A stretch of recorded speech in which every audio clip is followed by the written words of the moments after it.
Hello and welcome to the Responsive Family Sleep Podcast. I'm your host, Kim Hawley, holistic sleep coach, lactation consultant, peaceful parenting educator, and mom. If you've ever felt overwhelmed by all the conflicting sleep info, frustrated with sleep information that just plain felt wrong, or searched desperately for a truly gentle and responsive sleep approach, then you are in the right place.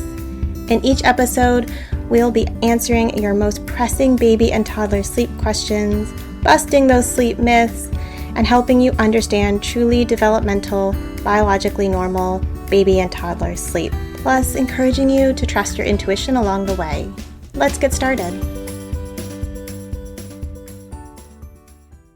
Hello and welcome back to the podcast. This week we are going to talk about supporting your sleep as a parent without changing your baby's sleep. Now, when I'm working with a family, I like to work on both fronts. So let's optimize and improve baby's sleep. And what can we do to better support your sleep quality as a parent, right? Because they're both important and they both matter. And your baby could be sleeping through the night. Unlikely, right? If you've listened to any of my episodes on what's normal. But your baby could be sleeping beautifully. Let's say they're waking once or twice, they settle really quickly. And if your sleep quality is bad, then you're still not going to get good quality sleep. And we know that your quality of sleep and how quickly you can fall back asleep after wakes has a huge impact on how rested you feel as a parent. And to be real, most adults don't have good sleep habits. And that's because our culture does not set us up for good sleep habits. It just doesn't. I'm sorry. It's true. So most of us don't know how to take care of our own sleep quality and actively head into parenthood doing things that undermine our sleep quality. And maybe we get by okay when it's just our sleep we have to be worrying about. But when you have a baby that's waking you up, disrupting your sleep, I really believe it's a good time to try to maximize your sleep from all the angles that we can. And I mean, this is a big part of my approach. Maybe not other people's approach. My approach is that we don't put all the burden of change on baby. We got to take care of our own sleep as well. Now, obviously a baby waking hourly or 6+ times a night or any of that is going to be disruptive regardless. And I still think this is a really good opportunity to check in with your own habits and sleep hygiene and things that you do and think, is this really serving me in this phase? Because sometimes we cling to things we used to do because we've always done them and they feel like a piece of our identity that we don't want to lose, but they're not helping you get the most sleep. So, what can you do to improve your sleep quality without changing your baby's sleep? So the first thing is have a regular morning wake time. And I always kind of cringe a little when I say this because I also sometimes recommend sleeping in whenever you can as a way to make up on sleep. So those are obviously contradictory and it's a place for both. But just like your baby needs a regular morning wake time, so do you. And that anchors your circadian rhythm and helps provide some stability to that circadian rhythm. So that's important because if our circadian rhythm is all out of whack, we're not going to get very good sleep. So regular morning wake time, think a range. It doesn't have to be exact. And then morning sunlight, right? Get outside, get morning sunlight that is not filtered through glass. So we're not losing any of those lovely non-visible wavelengths that are really helpful in regulating our body. If we get out when the UVA rays are up. So think like in a lot of places, it's, an hour after sunrise, we start to see the UVA kind of come onto the scene. That's going to help with serotonin production and in turn with melatonin production. So boosts our mood, helps us sleep at night. Morning sunlight is magic. Other sunlight is also magic, so please feel free to get lots of sunlight throughout the day. But morning sunlight is really, really helpful.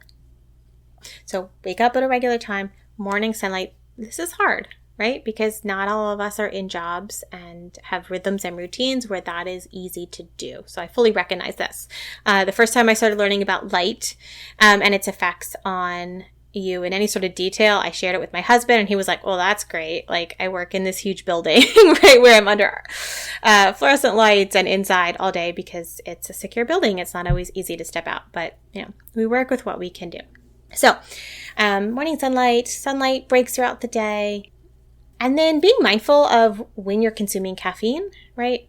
We don't want caffeine too late in the day, or it can interfere with your ability to fall asleep even when you're really tired. So keeping caffeine consumption in the morning, maybe middle of the day. I think everyone's body's a little bit different to this in how late you can consume caffeine. So feel that out for yourself, but be mindful of that. And, headed into evening, there's a lot of things that we do that do not help our sleep. So this one, I feel like as we kind of move into evening, a lot of people get grumpy about some of the recommendations, but I feel like they're really valuable. So first thing is dim lights after sundown, right? Minimum of 1 hour before you're going to sleep, truly ideal would be only using dim, warm, kind of firelight end of the spectrum, wavelengths, colors, right?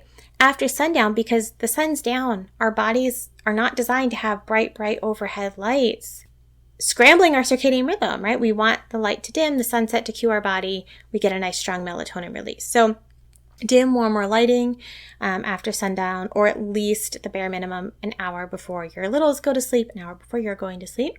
Right? That can really help.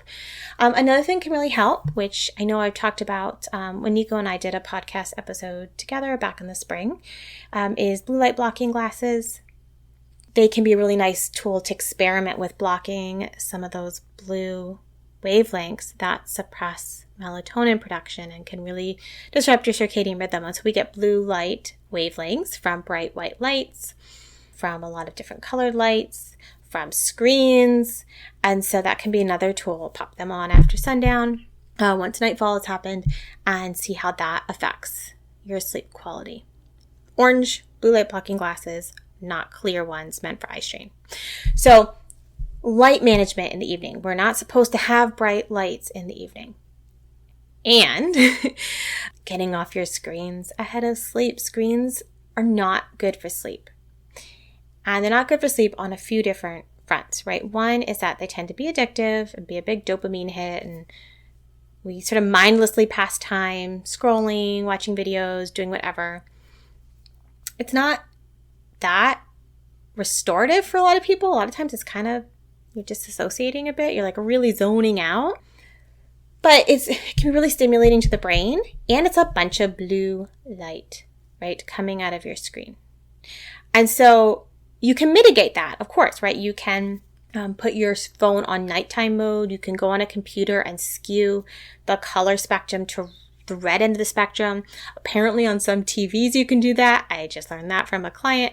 Honestly, never thought about it.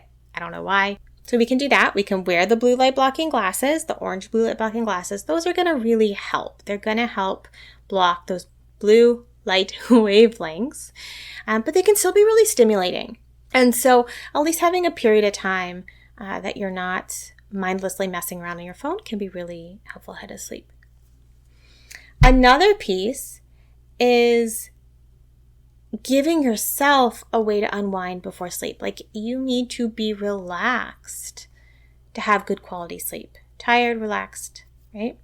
And so if you've had a really stressful day, thinking about like how can you give yourself even a short amount of time to wind down and have a bit of your own bedtime routine or decompress at the end of the day. I remember once, it must have been years ago, talking with a client who was having trouble sleeping. And she was like, I'm reading in bed. I have like an orange reading lamp and it's great. And her partner looked at her and was like, you're reading crime novels and big, dense parenting books. Is that actually relaxing for you? And she was like, no. So we're like, okay, can we find something to read that is more relaxing, right? That's not going to be like crime novel, right? But also not going to be like, oh man, parenting group book. How am I messing up parenting? You know, really leading to that anxiety spiral. So relaxing before bed. That is important. And, you know, as much as a lot of people hate to hear it, so is going to bed early. because most humans sleep their deepest sleep in the first half of the night, right? So most littles are going to give you their longest sleep stretch in the first half of the night. That's certainly not a universal, but it is a really common trend. And so if your baby goes down at 8, let's say they sleep 5 hours. That is a good stretch. They're up at 1. If you go to bed at 9, you get 4 hours. If you go to bed at 11:30, you get 90 minutes before they wake up, right? 5 hours is a really good stretch for a baby. So the problem here isn't necessarily your baby's sleep, but it's how your sleep is positioned in relationship to your baby's sleep.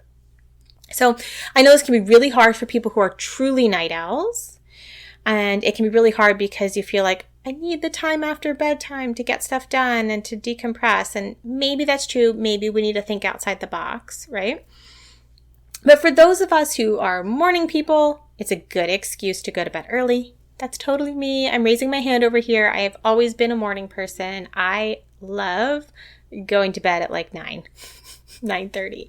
I know that makes me seem like that's not usually socially acceptable to say as an adult, but I don't care. And for the rest of people out there who have a more average circadian rhythm, a more average chronotype, it might not be your natural inclination to go to bed early, but it may be helpful to go to bed as early as you can so that you maximize that longest sleep stretch and set yourself up better for a better, more consolidated stretch of sleep. So as we're thinking across our day, we want to set ourselves up with strategies that are more likely to improve that sleep quality, that are going to support a healthy circadian rhythm, right? So overnight, nice, comfortable, dark bedroom. And then if you're waking and having trouble going back to sleep, that's when we kind of want to dig in and be like, why? What's going on there that can help you get back to sleep more quickly? Because obviously that matters. Babies disrupt our sleep. That's kind of a given to some extent. And for some people, this feels so much more disruptive than others. And I think that most of us can make some changes that help support better sleep quality as a parent without waiting on our baby's sleep to change in order for us to get more sleep. So I hope that at least one of these ideas resonated with you, if not more, and you can take them and see how they feel in your life and see if you notice the difference.